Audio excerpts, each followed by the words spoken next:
The illegal elbow. Elbow techniques. This is the elbow. An elbow from here. I'll throw the elbow. Yeah, the illegal elbows.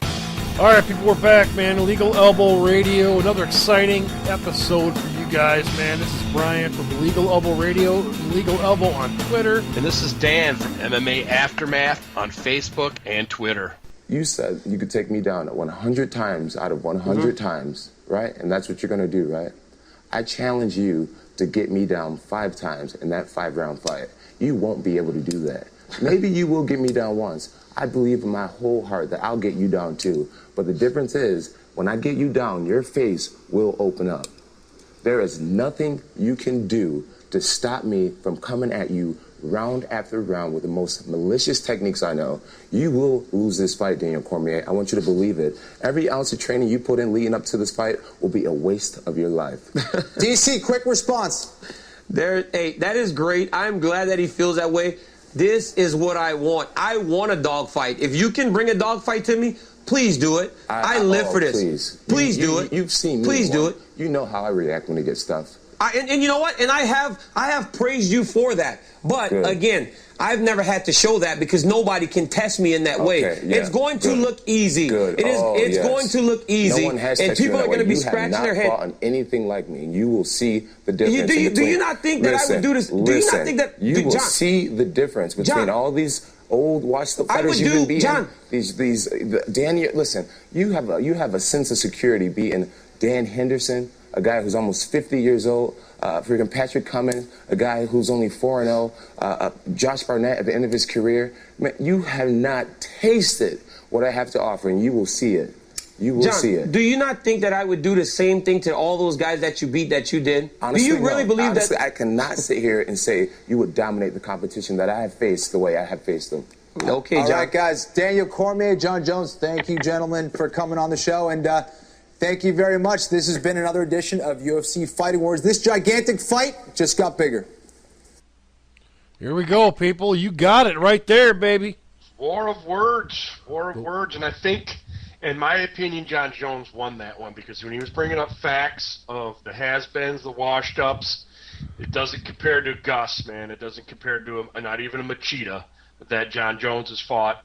And before we get into this, it's DC is lacking in height, man, and reach, in my opinion.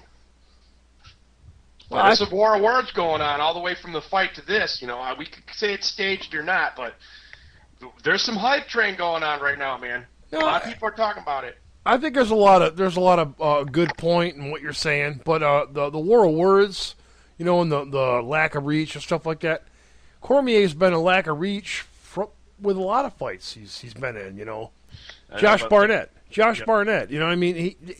Josh Barnett's sky towered over him. I mean, you know, he was a lot taller than him, a lot bigger than him. You know, lackluster striking. You know, well, exactly. You know what I mean? And you got John Jones, a much younger dude, you know, in there with a different game plan, you know, and we can obviously see where you know, Josh Barnett's in. You know, at this point, it's like he got kind of fooled by a Travis Brown. You know, it's like, hey, these younger guys got some good ideas, man. Don't think they're sleeping on training. You know what I mean? Mm-hmm. We can't go ahead and say that, you know, Daniel Cormier is not going to fool a John Jones or even get totally schooled by a John Jones. How do we really know? We really don't really know. But to me, it's like, you know what? I don't think when it comes to terms of age, how well trained you are, how good you are at your game, you know, I kind of want to say that I think Daniel Cormier is just as good at his game as John Jones is at his game. This may be one of them shows where we go head to head, you know, on who's better at what. You never know. No, yeah, it's fucking let's do it, man. It's fucking difference of opinions. We can agree to disagree. We can debate it, and that kind of sometimes spices up the show. You know, it's like you got pros, I got cons, and vice versa. So yeah, absolutely, man. And I mean, I love, you know, I like watching John Jones fight. I don't like watching him talk because, you know, he does an awful lot of that lately, and especially in the last week. You know, it's holy shit, this guy's talking all kinds of crap. Like we just heard recently with, you know, I'm glad that whatever happened this past, you know, you guys all out there, you guys all saw the video. with them guys Brawl. going at it with the weigh-ins, not the weigh-ins, but the stare down. Cormier pushed him and whatnot. Whatever, man. Whether it was orchestrated or not, who knows? It seems like Daniel Cormier brings that around. Who knows? I don't know. Daniel Cormier hasn't seen elite striking.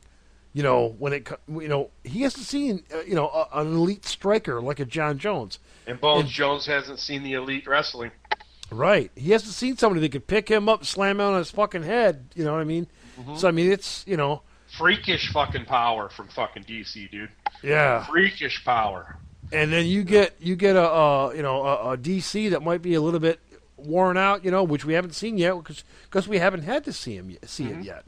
But you know what? It could very well happen. We might see a John Jones pull off like he did with Lyoto Machida or something like that. Get him against the cage, hit him where it really fucking hurts or where he can't fucking defend it. You know what I mean? Who knows, man? It's so hard to say, man. And from what I'm hearing right now, it's and we're all curious about this. Throw the striking out of the window. Throw the picking up and the double underhooks and wrapping them up, taking them down. Let's throw that out the window and let's go cage. Both of these guys in their past few fights have fucking won it against the cage, which it was fucking Daniel Cormier against Josh Barnett, where he basically dirty boxed him, and there was a little war going on there, but Daniel Cormier used his weight, kept him against the cage, and pointed him to death.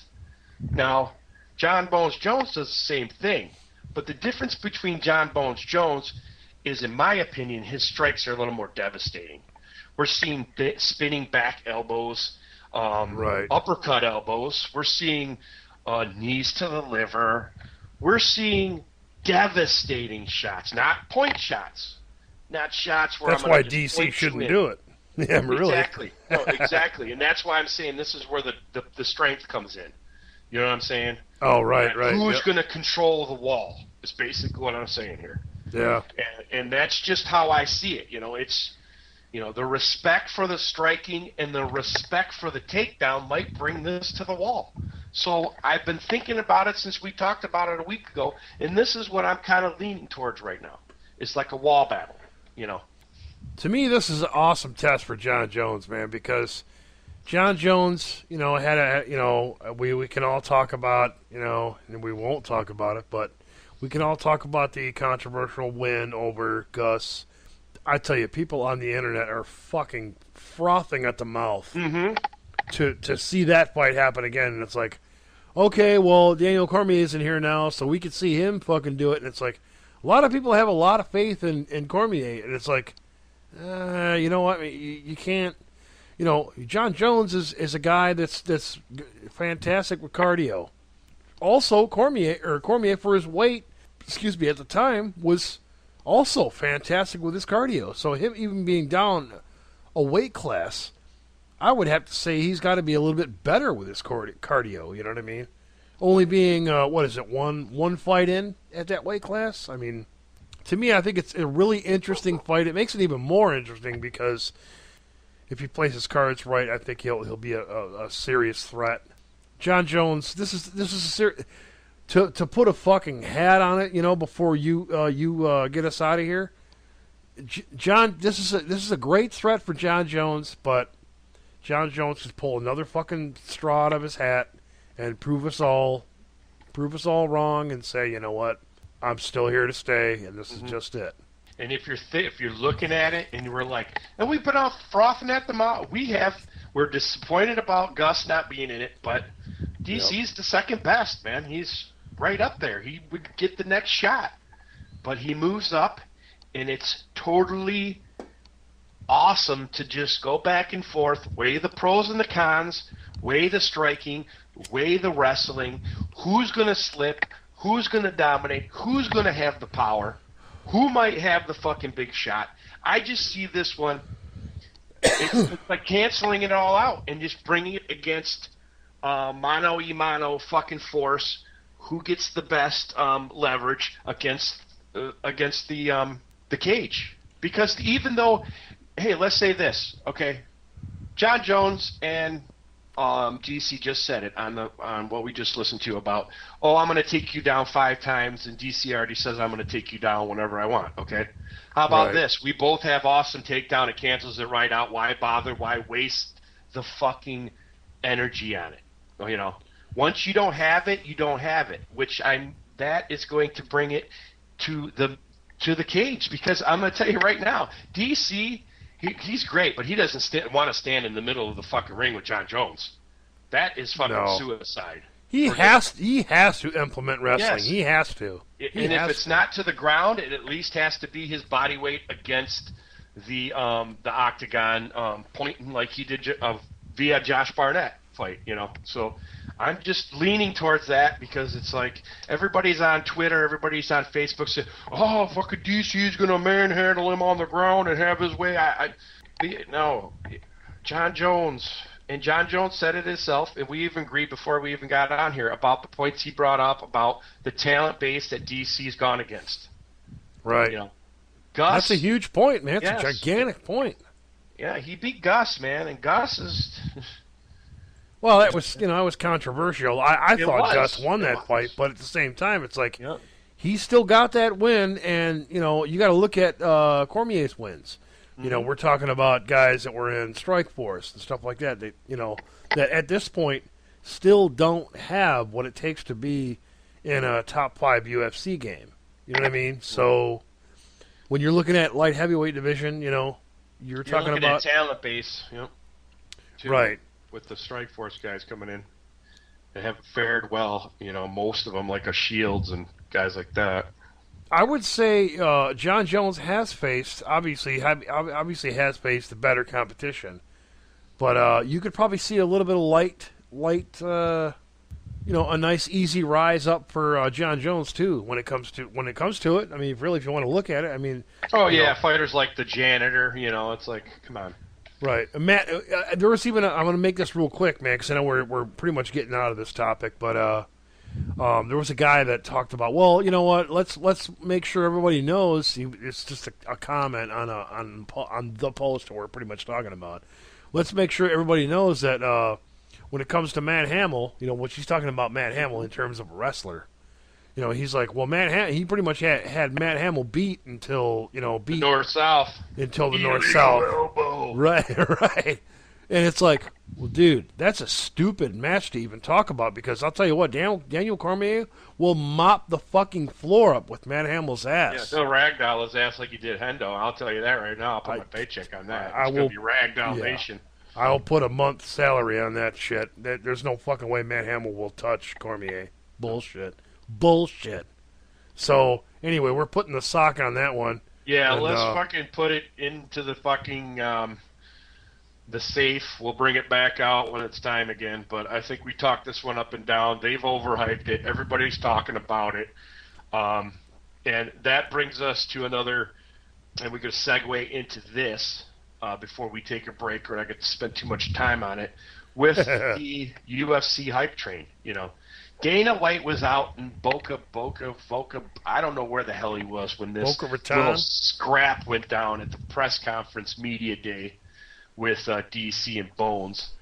But it's like, okay, he removed himself totally from it, and then all of a sudden, a couple days or a day later, we hear spatterings of Paul Heyman says Brock Lesnar is healthy, and there might be a possibility that he could make a return and maybe have a rematch against Overeem. And Overeem even made a tweet about it, about saying, yeah, he would like that, which why wouldn't he? But when you hear, not Brock Lesnar, okay, I have no problem with Brock Lesnar coming back and trying his talents in the cage again. I think everybody would be on board with that, really. Yeah, but the problem it's nothing I'm really overly excited about, because I don't think it's going to be short lived, in my opinion. But it'll be a draw, It'll be a seller.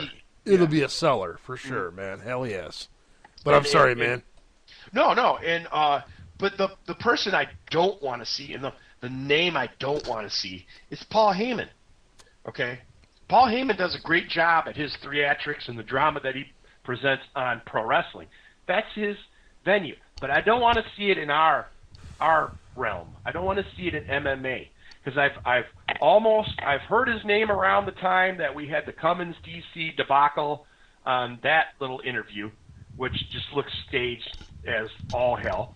And then we just listened to DC, and if you really break that interview down, DC was interrupting until Bones Jones did his fighter rundown of who he lost to, and all of a sudden DC let him talk. Why wouldn't he still interrupt him? So it's like, it's things that I'm looking at. I could be conspiracy all the time, but when I hear Paul Heyman's name right after a so-called brawl and then this interview, makes me wonder. Brock Lesnar, and then a Brock Lesnar makes you kind of think a little bit about why can't you just have, just two fighters going at it? And now we bring in Twitter. The Twitter battles is like the in thing now, man. It's like before the fight even happens, you're having shit talking, and basically fighters calling their own fights now. Oh, I'll take on this. Pat Cummins calling out fucking talking shit like you said to Bones Jones, and now calling out fucking Rumble Johnson.